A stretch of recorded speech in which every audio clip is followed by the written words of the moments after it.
Welcome to the Connecting with Care podcast. My name is Lillie Walker. What drives someone to pursue doctoral education in social work and step into the world of research, scholarship, and leadership? In this episode, we explore the motivations and milestones of a PhD student committed to advancing the field. Join us as we sit down with Courtney Haworth to hear her PhD journey. Hi, listeners. Thank you for joining the podcast and listening in. I'm here with Courtney.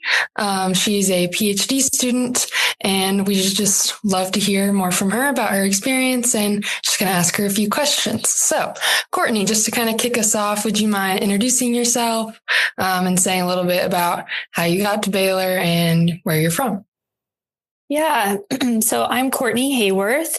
I'm originally from a small town called Chatham, Illinois. It's right outside of Springfield, Illinois, which is the state capital. And I just finished my PhD coursework as of last night. So I'm officially, wow. Thank you. Yeah. So I am a candidate, meaning I've defended my proposal and can start working on my dissertation. And now that I've finished coursework, I can do that. So I'm a PhD candidate in the School of Social Work. Sorry, what else was I supposed to answer there? Oh, yeah, no worries. Can you just tell us about kind of your academic career? Maybe what your undergrad was, how you... Okay. So undergrad, I went to a small Christian school in Missouri, and I was a biblical studies major, actually. And then I came to Baylor for the M.Div, MSW dual degree. And so initially I was just going to come to seminary and do the M.Div.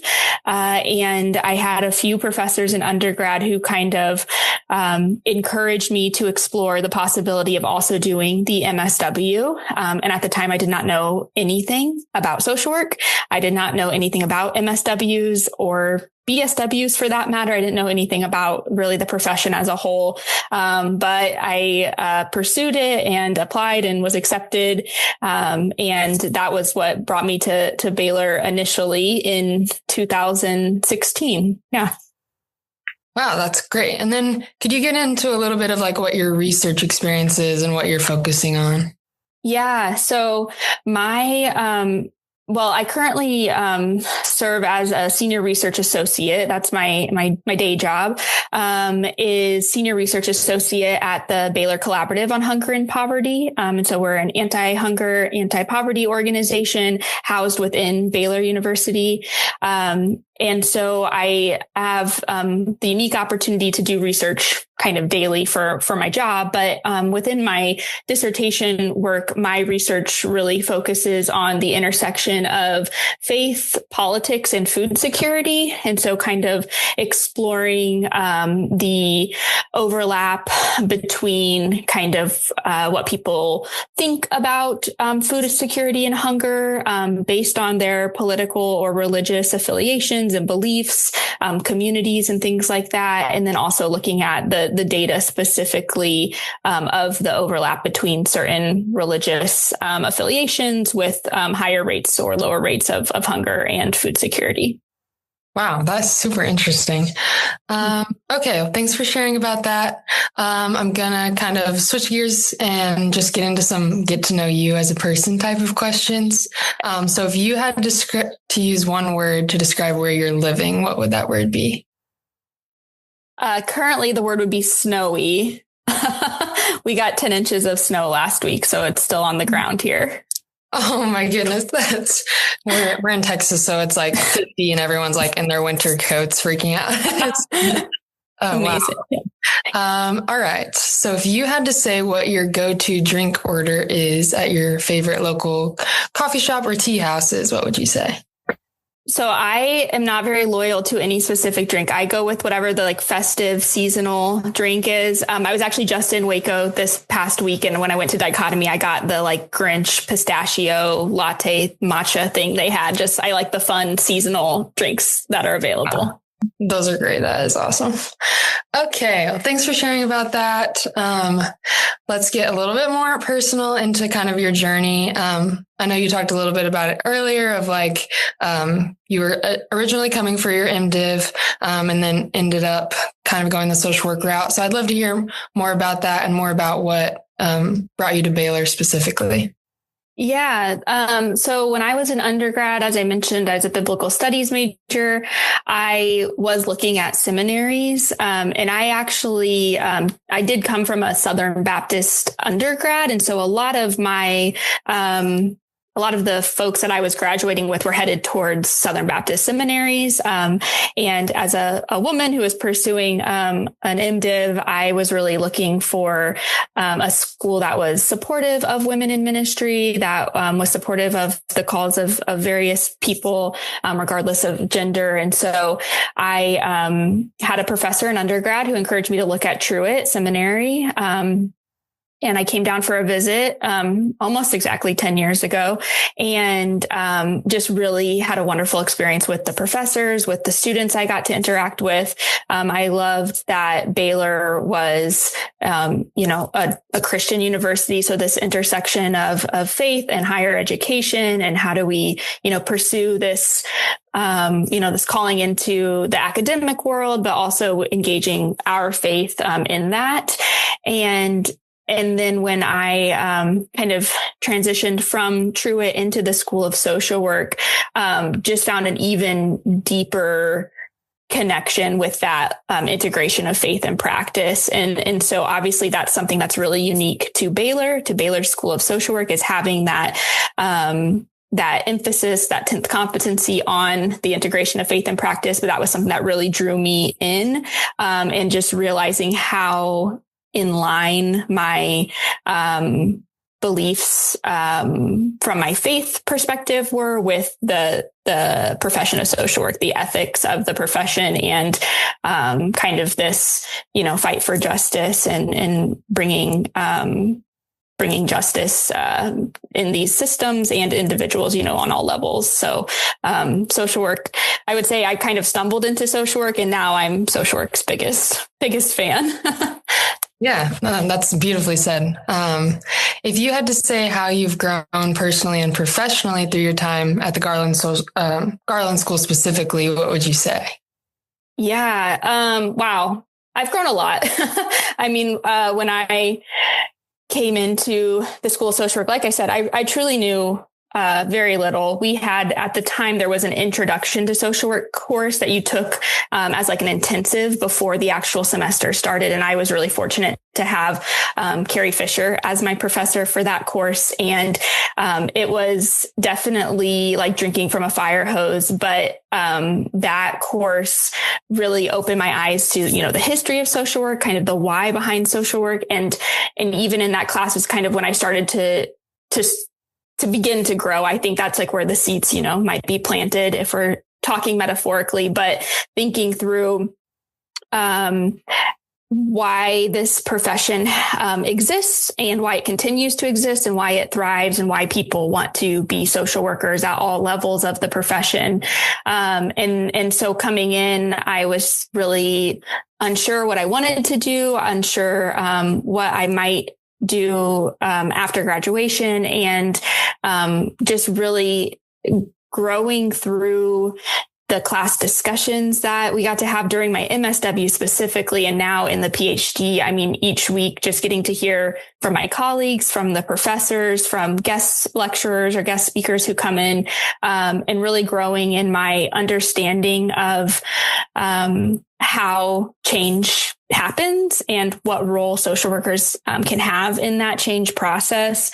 And then professionally also just kind of, that natural growth from, I was a student, I'm a working professional. I'm obviously still a student, but in a different capacity as a PhD student versus when I was in my MSW. Yeah. And like to go off of what you said, I think we've talked to a lot of students and that's a lot of what they said is like, not only are they learning how to make actionable change in the populations that we're serving, but it's really, content that changes them personally as well. And so, yeah, I think that's a really great point. How has your time here shaped the way you see yourself and your career as a future social worker?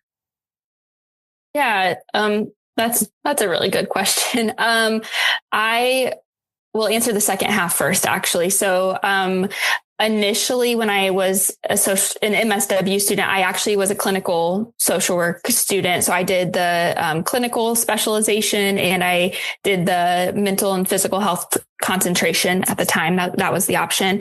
And so my internships were very clinical. I did an internship in hospice. I did an internship in the ED at one of the hospitals in Waco, and I absolutely loved it. Thought I was going to be a clinical social worker, was, trained in EMDR, loved the one-on-one, modalities that I got to use with individuals and clients.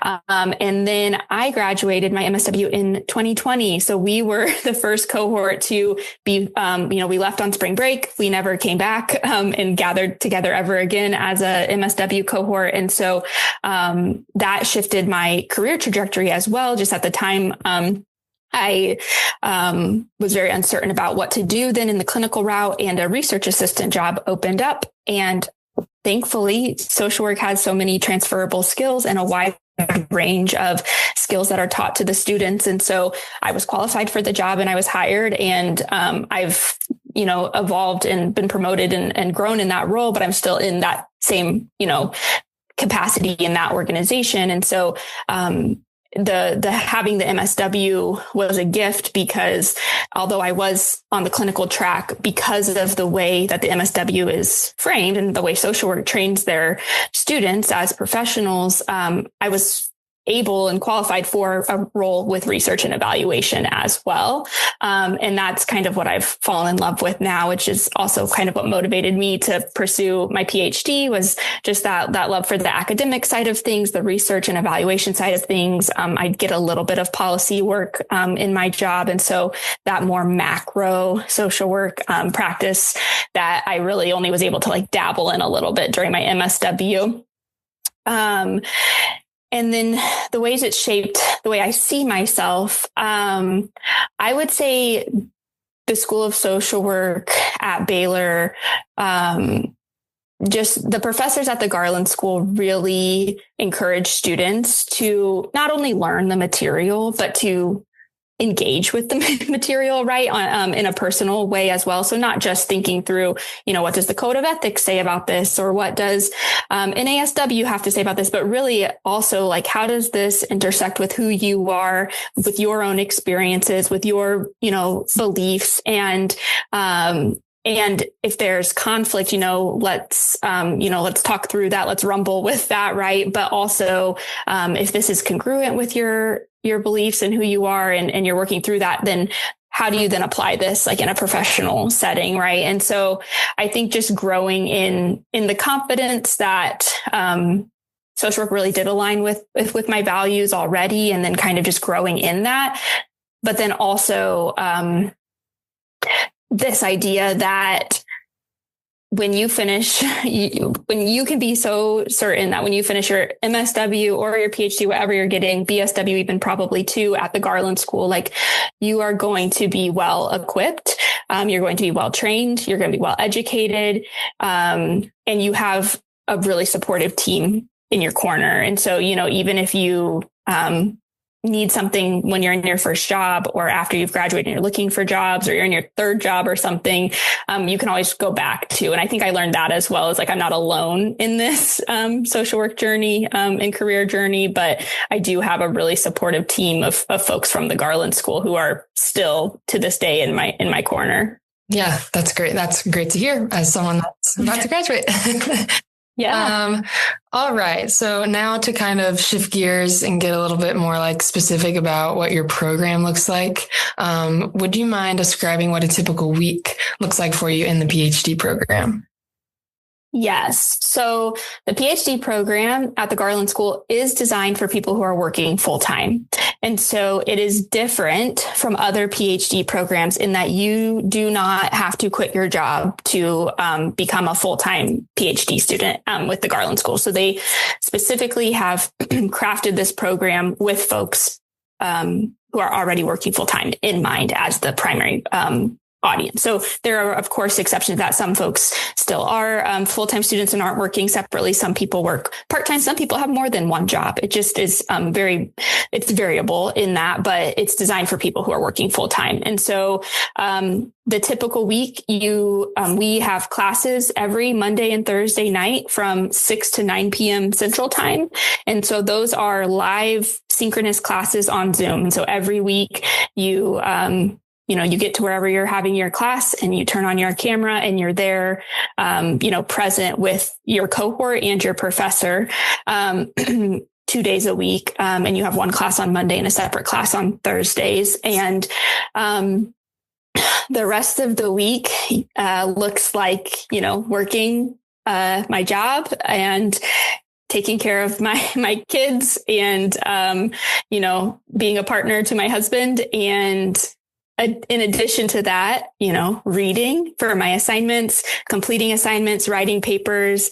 Once you get a little bit further into the program, you are also then separately working on your dissertation proposal, or you're working on your perspectives, which is like a mini proposal where you kind of talk through your ideas. And so there are pieces that you're kind of working on individually that are separate from like the work you're doing for the classes. But I would say in a typical week, the classes are the big part, and then it's fitting in the time in between life and work to get your readings done, to get your assignments done, and to be, prepared to come to class and discuss with your colleagues.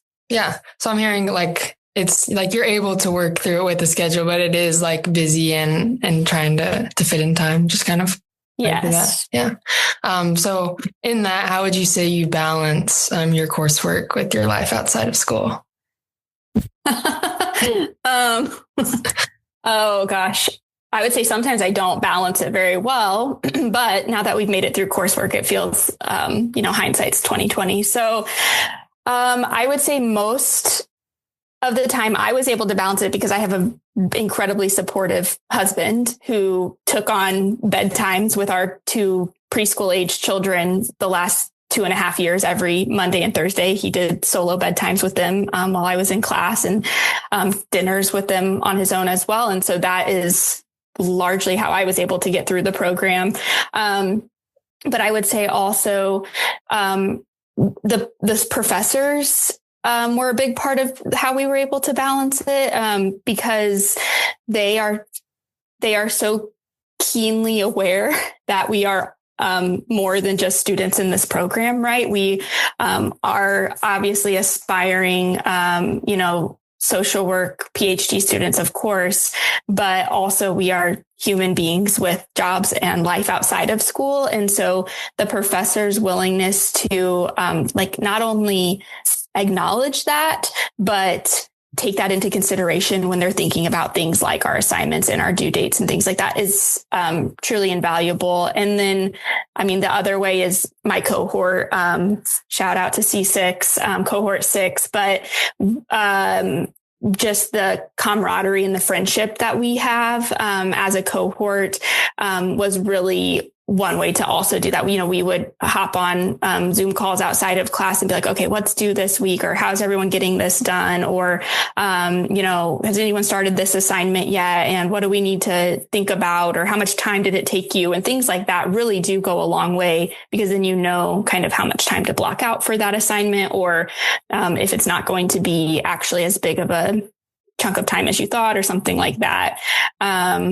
So yeah, I would say I did not always feel like I was thriving in the balance department, but it is manageable and it's doable. Yeah. I feel like that's probably pretty standard for most PhD students. From what I've heard, I've not had that experience, but from what I've heard it's very overwhelming and very intensive, but it sounds like you've been able to find a strong support system, and community in that. So that's great. What motivates your research and how does it connect to your vision for the field? Yeah. So my research, which I mentioned, was in the kind of the intersection of faith, politics, and food insecurity. And largely how I was first kind of brought into that research was through my work at the Baylor Collaborative on Hunger and Poverty. And so, that is the work that I'm in, is anti-hunger work, is trying to maximize participation in federal nutrition programs, to hear from the experiences of folks who are living with hunger, living with food insecurity, and trying to figure out how to increase access to food for these people. So that was kind of how I got into food insecurity research, was just through kind of that natural introduction through my work at the Hunger Collaborative. But then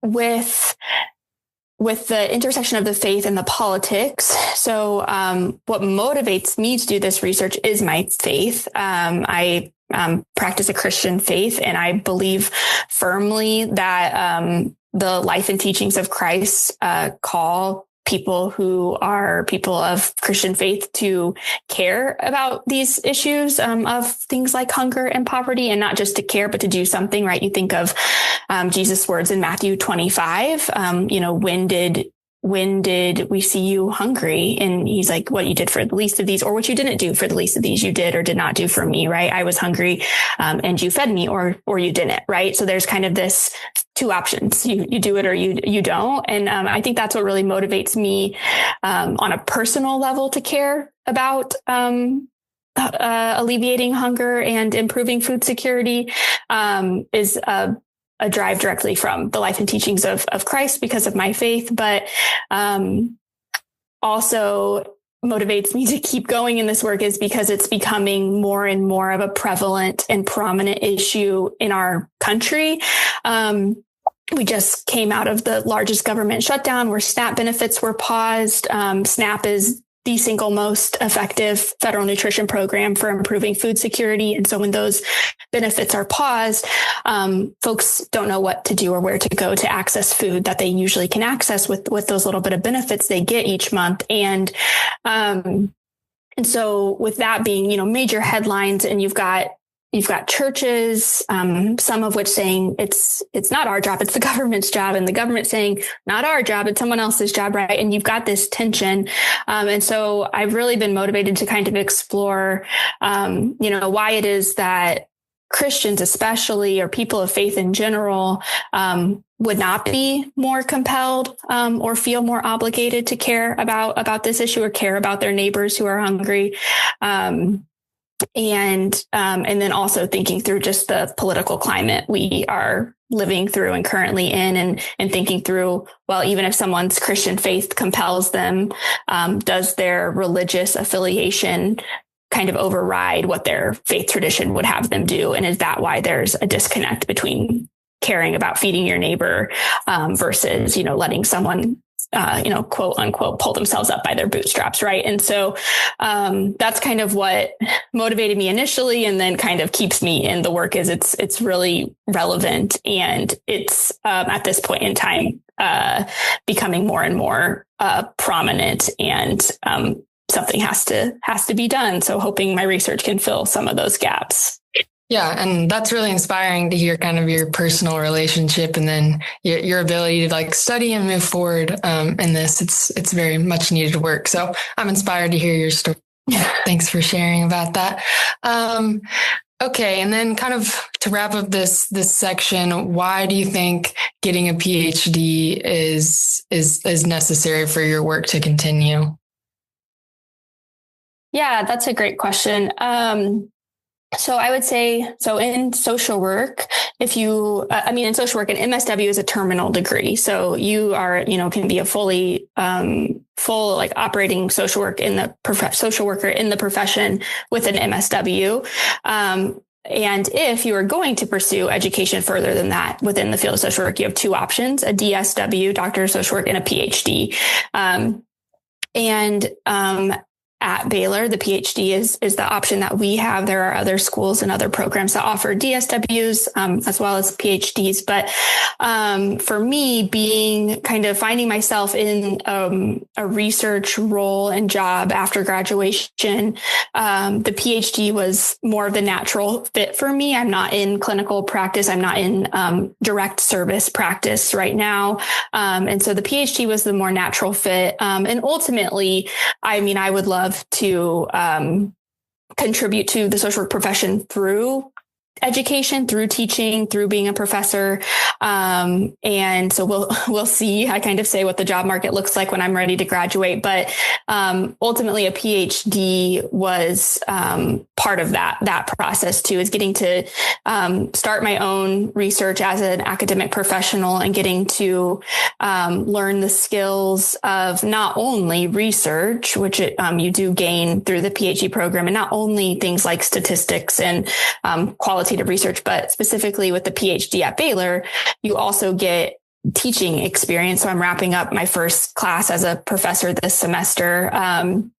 And you also get experience learning some of the administrative side of things. You get some of the experience learning the integration of faith and practice side of things and the ethics of the profession within academia. And so the PhD was a more natural fit for me and my, eventual career goals, hopefully. And just already that I was in research and kind of on that more macro side of social work practice already. Yeah, that's great. All right. Just to kind of close it up. Thanks for sharing your story and what's kind of brought you to the PhD and giving our listeners some more information on that. If you had to give a piece of advice to someone that's considering just doctoral education in general, what would that be? Yeah. So doctoral education in general, I would say find people who are already doing it or who have recently graduated and talk with them. The cohort above us was C5 and some of those folks, really helped answer a lot of questions. When I was thinking about applying for the program, was thinking about if I should even do a PhD or what I should do with, myself kind of like after the MSW program. And so finding people who have recently gone through a program or have recently pursued doctoral education, I think is really helpful in addition to, talking through the program directors or the professors that you've known or connected with. But really getting that experience of some of the recent grads, I think is really helpful in deciding if it's the right decision for you. Yeah, that's great advice. And then more specifically, what advice would you give to someone that's considering Baylor, the Garland School, a PhD at the Garland School? What advice would you give? Yeah, I would say if you are someone who the integration of faith and social work practice, if that is something that it resonates with you, if that's something that's important to you, if that's something you're curious about and learning more about, I mean, it is part of ethical social work practice is to integrate the holistic person in all levels of the social work profession. So from individuals to families, to groups, to communities, to larger systems, thinking about it holistically, right? And spirituality is part of the holistic being. And so if that's something that's interesting to you or resonates with you or that you are passionate about, I think exploring the Garland School is a wise choice. I have friends in MSW programs at other schools and they don't have that same experience. And they have to learn it once they're already in the field or in the profession. And if anyone's interested in the field of social work, I say, do it. It is one of my big claims to fame that I've convinced several of my friends to pursue their MSWs after they've started careers and they're shifting into second careers. And so I really think more people should pursue social work. I think it's a very broad profession with really transferable skills. And it's social workers are doing really good work that matters. And I think more people should pursue the profession. Yes. All right. Well, Courtney, thank you so much for your time and your great insight and knowledge and perspective on the PhD program specifically. Thank you to our listeners for listening. And I hope this was able to give you some information to help you if you're maybe throwing around the idea of a PhD at the Garland School. So thanks for listening, and sic 'em Bears. Courtney's insights highlight how doctoral preparation shapes both scholars and the profession itself. Join us again for more conversations about the many ways social workers lead and serve.